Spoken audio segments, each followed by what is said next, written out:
I'd like to welcome everyone back to our series of VIP visits where I have conversations with VIPs. And today, our VIP is a very special guest, well known and beloved Disney child star Ike Eisenman. Ike, I'd like to welcome you to our show today. Gosh, thank you so much. I'm really happy and excited to be here, Jim. I appreciate you inviting me to be on your VIP show as a VIP. Well, you are definitely that, and I know all our viewers will be dying to hear what you have to say about everything. I know that everybody has been watching your own YouTube series with Jonathan Rosen. It's called Pop Culture Retro, and Jonathan and I co-host it, and it's just fun, off the top of our head conversations about all kinds of things. And we were so excited to actually have you as a guest on our show and, getting to share with our viewers your background and all the things that you do. So we've got a little mutual admiration society going on here, and I'm having a great time with it. I think people would love to know what you're up to these days. I know that you are, among many other things, in addition to being an actor, you're an artist and a writer. So what are you up to these days, Ike? Yeah, I've had my hands in a lot of different creative pursuits over the years. I considered myself a retired person because I actually officially retired from everything quite a while ago, but kind of decided to just take the entire, I'm just going to enjoy the rest of my life from a fairly leisurely perspective about a couple of years ago. But of course, it never works out that way. You usually get busier the less you decide to do. But part of that for me was getting into writing. And yes, I got into writing by way of writing a personal memoir about my career. And that was a very I want to say difficult learning process because I never considered myself a writer. It was the one creative avenue that scared me the most. It was something I had always been attracted to throughout my life, and I've always respected writers tremendously. I mean, anyone that could put together a sentence, let alone a paragraph, let alone 500-word story or whatever it might be. I just admired them tremendously, and it intimidated me greatly. And I really to go on about it just a little bit, it really took me many years to kind of find my voice in my memoir because I didn't know how to approach it. And I was reading other memoirs and I was reading, I'm an avid reader, so I had that little education available to me, but I wrote several drafts that just didn't work and had to keep revisiting it, and primarily due to the incredible loving criticism of my wife, where after two intense drafts and probably 2.5 years of work, she just read it and said, "Ike, you're not in here anywhere. You need to bring you to."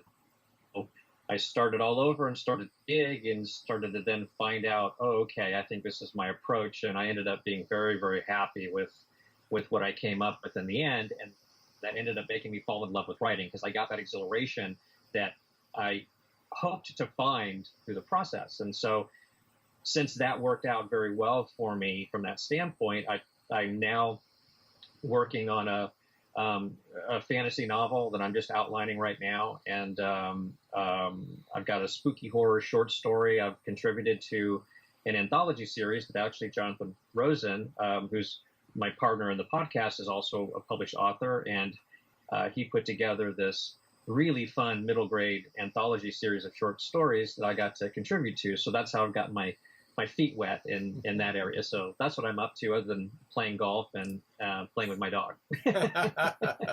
Sounds like a good combination. Yeah. And is your memoir already published? Is it going to be published? What's happening with it? No, it's not published yet. I have representation, and we're now getting prepared to submit it. And I'm sure you understand what that process is. It's time consuming and it takes a little while. But I have high hopes. I think it's a good. Of course, everyone says that, but I feel like it's a good read, even apart from it being about me. It's just a compelling story that I didn't even realize I had until I really examined my life and my career and where I came from and what I worked through and where I ended up in the end. And it was, so I really think it's got a very good chance of being in the market, sometime soon. Oh, I'm sure, and I would love to read it, and I know so many other people would too. So, but Well, I hope so. It's an amazing thing about writing. Sometimes I'm writing something and somebody will say, "Oh, what are you going to say?" And I'm like, "Well, I don't know. I haven't written it yet." So the process of writing is often a journey of discovery. That was definitely my experience, because it was also very cathartic in a way, because I know we're going to talk about my career, and I have a much better way of discussing it now that I've gone through this process, because I had to. I've lived with my career my whole life, and I know you're familiar with IMDb, and those viewers out there that might not be. The Internet Movie Database is probably one of the greatest resources for finding out about people's careers in the business. My entry into it goes all the way back to the very beginnings, when it was just simply a peer contributed database. And I started to look at all my credits, and I thought, gosh, I know I did all this stuff, and all of it's very clear to me. I have very distinct memories about everything, nearly everything that I worked on. Wow. But I had to deconstruct my own career to line things up as chronologically, and have it all make sense as to when I worked on things versus when they came out, and how everything kind of connected to build this chain of events that ended up being a rather prolific child actor experience for me. So yeah, it was cathartic. It was interesting, and even though I'm telling the true story of my own story, it's always 100% a discovery process. I would find things would come out of me that I didn't even think I knew I wanted to say about it, and so it was very exciting. And I find that aspect of writing incredible, because even with an outline and a preconceived idea, the second you start spilling words out, they sort of take over, and this stream of consciousness, I think I call it the collective consciousness, kind of filters through, and I find it really exhilarating. To get to your career as an actor, I believe you're from Texas originally. So how did it all start, and how did you come to California, where certainly most of your career, including at Disney, happened? It almost seems like it was inevitable that I would be in the business, but it really wasn't the case. Yes, I was born and raised, I say raised, in Houston, Texas, and my father was a show business person going all the way back to his teens. He was very much a dyed-in-the-wool performer and wanted to pursue a life that way, and ended up at a fairly young age getting his own live television show in Houston, Texas, called The Cadet Don Show. It was a children's show. It was an incredible amount of content that he had to produce on 6 days a week, for like 2 hours a day, or it might have been 2.5 hours a day. It was a huge block of programming, and he had cartoons and things like that on, but mostly a lot of live segments. Cadet Don was like a pseudo astronaut type character, because the show was created by the station's owner and manager, who wanted to take advantage of NASA's brand new mission control facility that they were building in Houston, and kind of piggyback with the whole aeronautics concept. So there were my father had a lot of astronauts that were on as guests, celebrities. He did a whole lot of things for the show, and it ran very successfully for 9 years, the 9 years that my father was a part of it. And one day he just decided that he wanted to move on to bigger and better things. And he told the family that we were moving out to California to pursue his career. So we packed our bags, and at the age of 6, I was shuffled off to Hollywood. And my father, immediately started doing things. He was involved in the industry for quite a while. And although I'm a very unique and special snowflake when it comes to this whole thing, because I saw my father on television every day. Then I saw him at home. So I had this.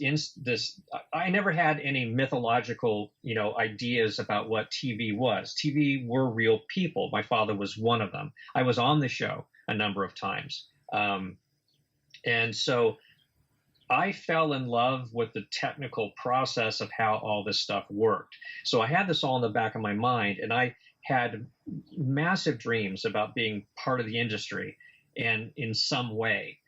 And I saw children on television shows. I saw them in commercials, and I used to play TV games in my backyard by myself. I have a younger brother, but he never really wanted to play those games with me because it just didn't interest him. So, I'd play Wild Wild West, and I'd play HR Puff and stuff, and I put myself in these scenarios constantly, and I had these great dreams to be a part of it, but I never said a word about it. And then one day when I was about 9 years old, my father sat me down and said, your mother and I have been talking, and we wanted to find out if maybe you'd like to do television commercials. And it was completely out of the blue. And I lost my breath. I got so excited. I said, yes, absolutely. And so I got an agent immediately. I started going out on auditions, and within a few weeks, I booked my first commercial, and everything kind of took off after that. It just unraveled. And, it was difficult for my father in many ways because I outpaced his career very, very fast. And he was still sort of, struggling to make a living as an actor. But at the same time, he became my stage father because he took me out on all my auditions and had to be the parent on set with me when I worked. So he ended up spending more time with my career than he did on his own. But yeah, by the time I was 10, I did my first episode of Gunsmoke, and then boom, it just kept rolling after that. And I just became a working child actor. That was it. I auditioned every day after school, every day, sometimes 2-3 times a day after school. And it just quickly became my entire world. And I was thrilled. I adored it, loved it. There was nothing about it that I regret or had difficulty with, and that's essentially how it got started. Wow, it sounds like a very unique experience from what I know about child actors. Most of them do not have that background, or often that desire. Sometimes it's more their parents' idea than their own. Yeah, I've witnessed that. Some of my contemporaries, I've seen it when I worked with them, which certainly has its own difficulties.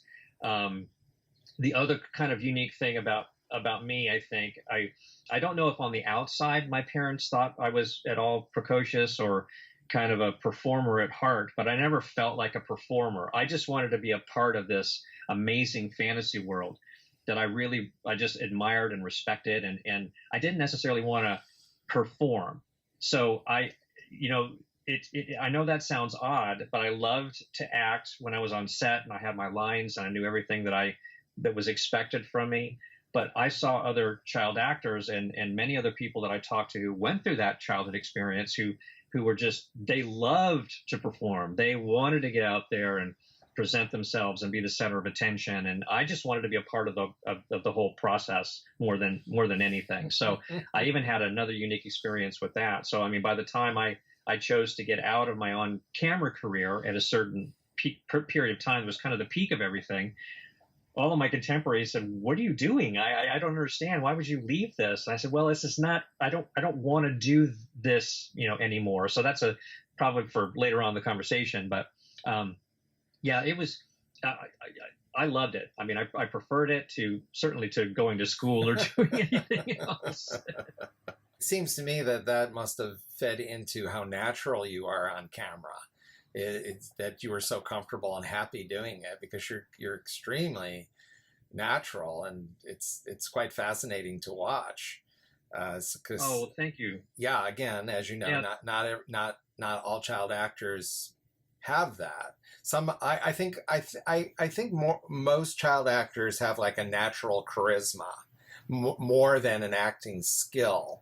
But the acting skill can be brought out and nurtured. But you really seem so natural and so good, whatever the role calls for. I felt blessed in a way that I was a very analytical child. I really looked at what was going on around me, and I never took any acting classes. I was very much, if I was natural, that was my goal.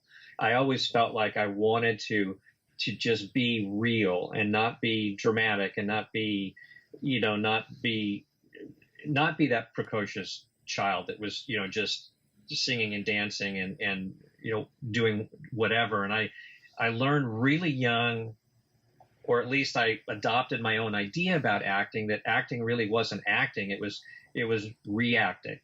I really listened to the other actors when I was off camera, and I actually got a reputation for that. Many directors really praised me for saying that my close-ups were always so engaging because I never stopped working, even if I wasn't talking. And a lot of other young performers knew how to say their lines, but then they all of a sudden would stop working. They weren't reacting to what the other actor was doing, and somehow that clicked with me, and I applied it. And to me, that was, I really do appreciate that observation, because that was always my goal, and I'm really glad it worked. Absolutely. So you mentioned Gunsmoke as your first big casting, I guess you would say. What were some of the other TV shows or whatever that you worked on before sort of going to Disney? Gunsmoke was the first one. Then I did an episode of Emergency, which was a very tiny little fun role that I really had a blast at. My character, and I have posted on my social media before an image from the show. I was a big mystery in the episode because I was all loopy and out of sorts, and no one knew what was wrong with me until they did a blood test and found out that I was drunk on vodka. At this teeny tiny child. That was another aspect. I mean, there's dynamics to being a child actor that a lot of people don't really understand about when it comes to casting. I looked a lot younger than I was, and so I was playing 7 years old at 9. Oh, so wow. I had this, I had the more mature sophistication of a 9-year-old, but then playing a 7 or 8-year-old character, because that's how young I looked, helped tremendously. So here I am, this kid that looks like he's 7 years old, drunk on vodka, in Emergency, and I didn't really have any lines. I was just sort of, but then I went on to do Kung Fu, and I did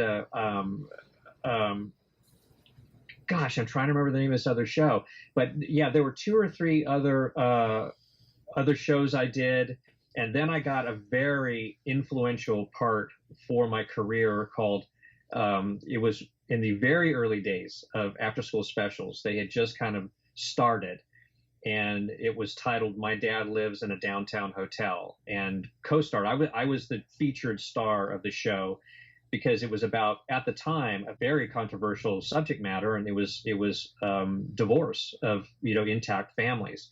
It was kind of on the rise in the mid 70s, and the ABC after school special producers wanted to deal with it from the perspective of the child. So I played a child going through the trauma of his parents getting a divorce, and Beau Bridges actually played my father. And that was an extraordinary show to do because Beau, who was extremely supportive of me and kind of took me under his wing and spent a lot of time with me, and we would rehearse scenes together, and he kind of taught me more about the process of acting than I had learned really anywhere else. So that turned out to be an incredible project for me to do, and in some ways led directly, almost directly, to Escape to Witch Mountain, which I'm sure is what we're getting to next, because that's kind of what happened in the chronology. But Witch Mountain was not like this, unicorn for me, because I was a working actor. I started auditioning at Disney a year, well in advance of a year before I got that role. And Disney was my goal. I mean, I was a lover of Disney as far back as I can remember. I was watching Disney movies with my grandmother in the theater in Texas when I was 4 and 5 years old. And and my family and I consumed the wonderful world of Disney on Sunday nights. And I would get chills every time I saw anything Disney. It did not matter what it was. And all I could think of was, wouldn't it be neat? And I don't want to get emotional because I do when I talk about this. Wouldn't it be neat if I could just have one line? I wouldn't care. Just to be in a Disney something was all I cared about. So when I got my first audition at Disney, I was over the moon. And I thought, this is it. And then nothing happened. I didn't get a call back. Nothing happened. It just went away. And then I got another audition. I thought, oh, okay, this time maybe it'll happen. And then nothing, not even a callback.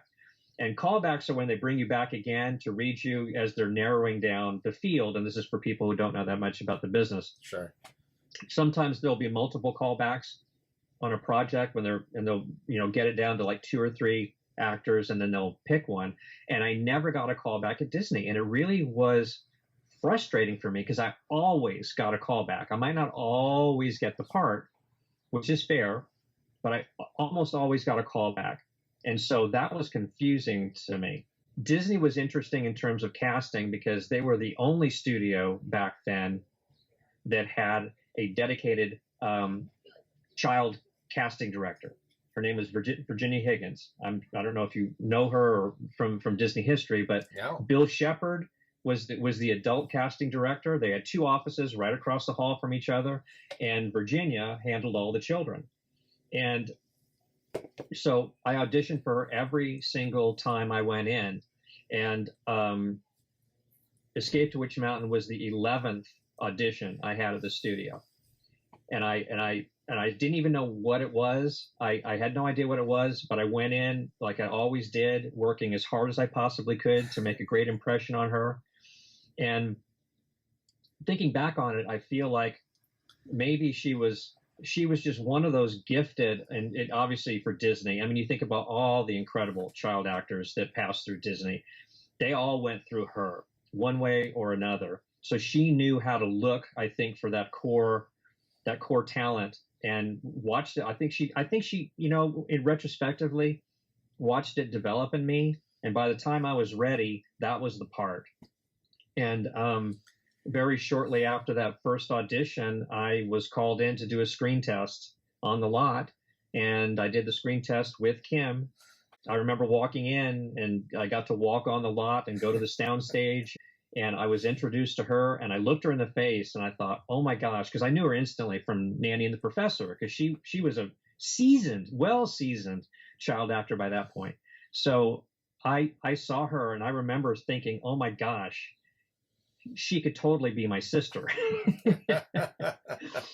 So we did our screen test together, and the rest is history. Wow. Well, that must have been the thrill of a lifetime. So your first Disney acting gig was Escape to Witch Mountain. Yes, that was my first project. I mean, actually, within about a week and a half of shooting, while I was on location, got a phone call from my mother saying that Disney had offered me a 3-year contract. So they saw the dailies, they saw the work, and they wanted to bring me into the fold. And I was over the moon. I was absolutely over the moon over that. A dream come true. Yeah, 100%. I mean, quite literally. Oh, that's thrilling to hear. That is so cool. I didn't know this aspect of it at all. So this is just wow. Well, now I'm filling in the historian, so this is an honor for me.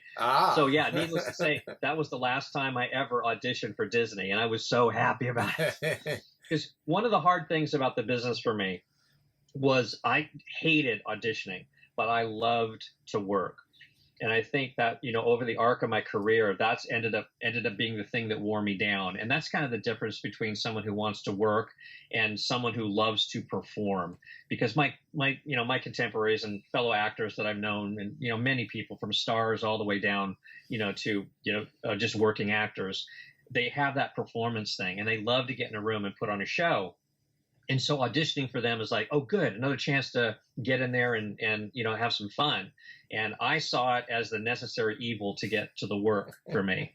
And when it comes to that business, it's a 98%, it's a 2% kill ratio. You audition for 98 things, you get 2, and that's really how it works. So over the course of my childhood up into my young adulthood, it just became too exhausting for me, and so I finally decided it was time to move away from it. Yeah, my contract at Disney ended up resulting in 5. I think it's 5 other titles that I did for the studio, and so it just became a part of my life, and it literally was a dream come true. You must have felt so at home on the lot, and I'm sure you wandered the back lot, which unfortunately does not even exist anymore. I did. That lot, and I talk about this quite a bit. Was I worked at every studio at the time, of course, because they're all doing all the projects, and spent time everywhere. And I love a studio lot anyway, because to me it's a big working amusement park no matter what. But for some reason the Disney lot is even more so, and it's just a stunning place to be. I mean, Walt designed that facility in a way that makes going to work and working exciting. It's just exciting. And I wandered around, yes, quite a bit when there was a back lot. I know they had a Western Street back there that I did at least one of my projects. We shot back there, and neighborhoods and things, and I tend to think, this is just an armchair theory that's off the top of my head, but a lot of the design of Disneyland and Disney World, Magic Kingdom, based upon curves and bends and things like that, able to hide certain goals that you're working towards. The illusion of how things curve around makes the whole environment seem so much larger. And a lot of that is kind of based upon this backlot idea, because when they would create these backlot sets, they had a very small space they could work with. It's not like it was just unlimited. And if you built a neighborhood, you couldn't have it in a grid. All the roads had to curve. So you could shoot down an angle and have it seem like this neighborhood went on forever.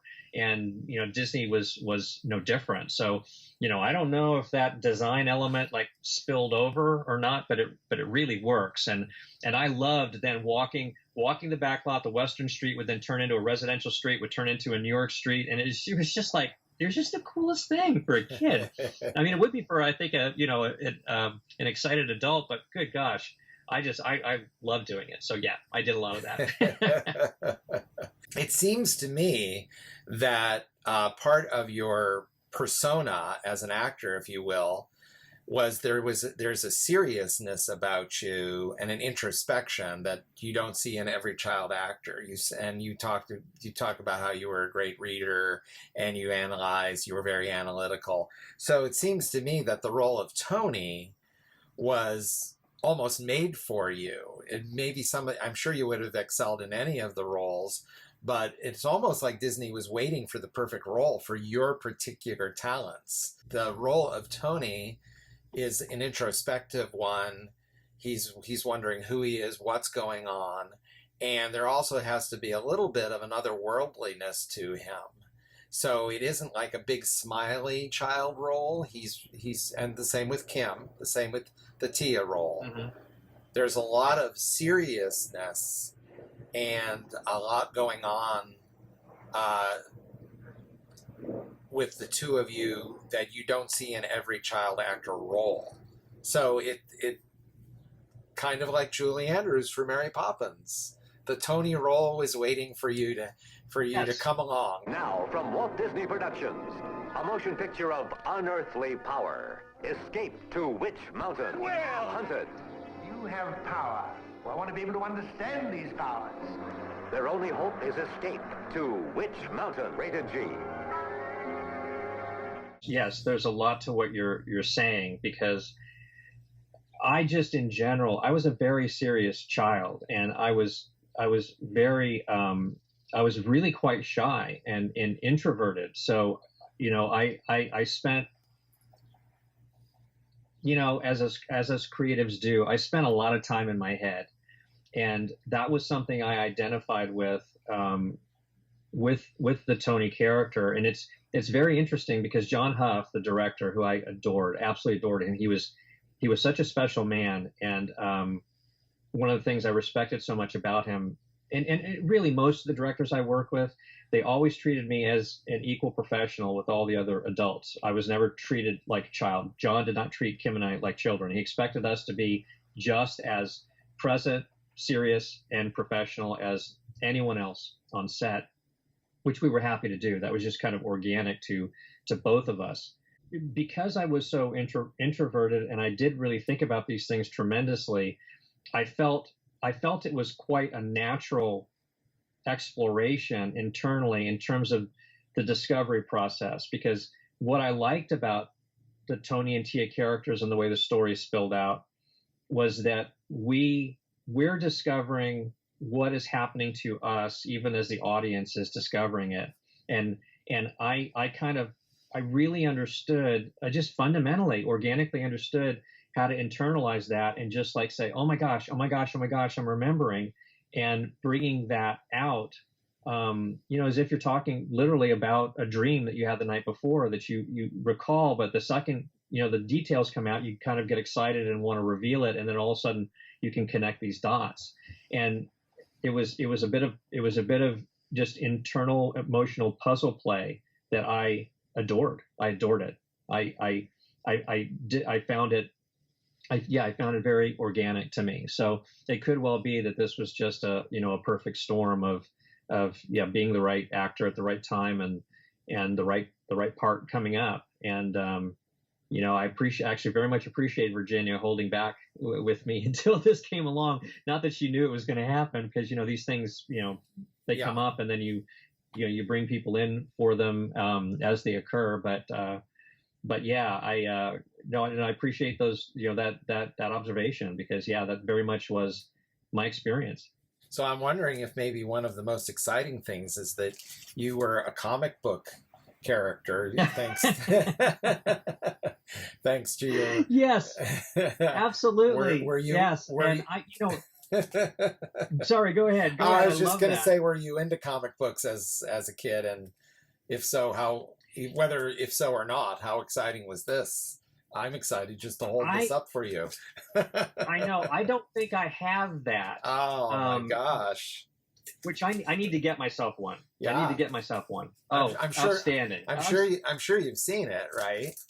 You must. Oh yes, I have. I'm aware of it. You saw it at the time, I'm sure. I don't remember if I knew about it at the time, because I had to kind of discover these things out in the marketplace, like everyone else did. It wasn't like Disney let me know, oh, we've got a comic book coming out. Here's a copy for you. They just didn't have the time or the wherewithal to do that. So I ended up discovering things as they went along. Yes, I know. It's fantastic. How exciting. Yeah, absolutely. I mean, I was not. Yeah. I was going to say, who else do you know that's in a comic book? I don't think I know it. That's very true. That's very true. This is so well drawn. Some of them are not so well done, but this is beautiful. I'm excited I was not necessarily into comic books when I was a kid, and I don't know why. I ended up inheriting like this entire box full of comic books from my uncle that he was tired of, and they probably would be worth a small fortune today if I'd hung on to them. But I mostly pored over them for the art, and I didn't necessarily read them. I just liked the drawings. I liked the artistry of them, and I find them incredible. I find comic books incredible because they're really just formalized storyboards in a sense. Because it's like watching a movie or something in panels, which is how you lay out visual medium anyway. So I deeply respect them in many ways, but I never really quite got into them. I was much more of a literature person, and I know that sounds a little uppity to say, but I was. No. And not that they're not literature in their own right, in a sense, because they really are. I mean, I just didn't hook into them. You had mentioned to me in a previous conversation that you were also probably going along with your fascination with acting and television and the whole thing. You were very into classic film. You knew films of the Yes. say the 30s and the 40s, which again, Yes. not every child then or now could say. Yeah, I consumed a lot of television, and at that very impressionable age for me, first starting in getting into the business. And I don't know very much about the smaller television markets in different cities, but being in a broad, a large market like Los Angeles, and UHF being a big deal, and black and white movies, and Three Stooges, and Little Rascals, and programming like that being shown on a fairly constant basis. I would watch a lot of things that probably were unexpected, I guess, for a kid. I just wasn't out playing as much as other children were. I wasn't a highly social kid. I didn't have a lot of friends, which was not a bad thing for me. It was just not something that I was drawn to. And watching old sci-fi movies, and oh my gosh, I remember watching the Fly with Vincent Price, I believe, the original, and just being so unbelievably terrified. At 8 years old or something like that, and for the first time in my life being scared of the dark, and thinking some monster was out there. So I was impressionable that way by old films, and they were so interesting and appealing to me. So I ended up being exposed to a lot of actors and movie stars that I ended up working with. I saw Ray Milland in movies. I saw Donald Pleasance in movies. I was even aware of Eddie Albert beyond Green Acres, from other movies. And just my own, I have to accredit my father being in the business to, breaking down that fourth wall that so many people have, and rightly so. People see things out there on a TV screen or a movie screen, and that's where it ends for them. And for me, I've always been on the other side of it completely. So there's a human part of it to me that that I also bring to this. But I just found them fascinating. I really did, and started to then at a young age observe kind of the progression of older films into the 50s and then the 60s, and then of course contemporary films. So in a lot of ways they had an influence over me, but it just exposed me to so much material that I was certainly nonplussed by any of the movie stars I worked with. They were just a part of my life, and then they were part of my professional life, and that was just the way it was for me. Ray Milland was a marvelous man. What I like to say about him, he was probably one of the first movie stars I worked with, because he really presented himself that way. He just had the aura of a movie star. He was very approachable. It's not like he wasn't approachable, but I mean, he just carried himself like a star. And so he was incredible to be around. He was incredible to work with, but we just didn't have the time. And, that's just the simple truth to that. There's a camaraderie among actors because, we all go through the same thing one way or the other. And there's kind of a shorthand that we have for discussing things like that. But when you have a whole lot of time, I think, even Roddy McDowall, who I worked with on Fantastic Journey, the NBC series in the 70s, I probably spent the most time with him, and he and I actually became quite good friends. And not that we really talked about acting, we never really did, because it was like we had this mutual understanding. He started work earlier than I did in his life, and here we were working together, and he was to me an adult version of me who still had a career. He still loved to do what he did, and he fascinated me from that standpoint. But we actually just, with many of my other coworkers, it was pretty much us just doing the job and joking and laughing and scratching. And, you don't necessarily delve into those areas necessarily, because I either was too, kind of too nervous to talk about it, or just didn't really think about it, because we're there just doing our thing. So yeah, it's not, there's a fantasy about what it's like, sitting next to the, hanging out with The Rock, tell me about your wrestling career. What was that like? You just don't do that. Right. I'm sure that's quite unusual. Now, Roddy McDowall, did you remain friends with him even into your adulthood? Yeah, we were in contact for many years, and not that we actually saw each other that much, but we would correspond, and he'd send me postcards, and I'd send him letters, and we really had quite a lovely friendship. As a matter of fact, he gave me one of my favorite collectibles, and I'd like to stand up and show it to you, especially to you. Sure. Oh, thanks. He knew that I was collecting, and I was about 13, 14 years old when we worked together, and he knew that I collected Mickey Mouse, and I had Mickey Mouse watches that I was buying at Disneyland on a fairly regular basis. And one day he just came walking up, and let me see if I can get this up here so it can be seen. There we go. Yeah. He ended up he dropped this in my lap and just said, I don't know if it works. I don't know why I have it, but I think you should have it, and I hope you enjoy it. and I was blown away because it was the first vintage Mickey Mouse watch I'd ever had, I owned. And it means so much to me, not only because I still don't know if it works. I never wound it up. I never tried, because I just thought, you know what? I just want to leave it in its pristine, it's whatever condition it's in, it's going to stay that way. But that was kind of the relationship we had, and it was just, it was extraordinary for me. He was an amazingly lovely person, and yeah, we did stay in contact for many years after the show.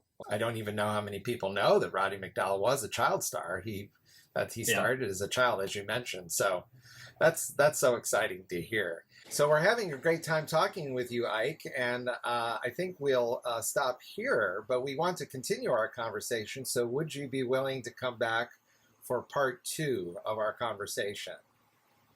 Oh, most definitely. I'm having an awesome time. So certainly we'll see you guys for part 2. That's great. Yes, we'll see you all next time in part 2.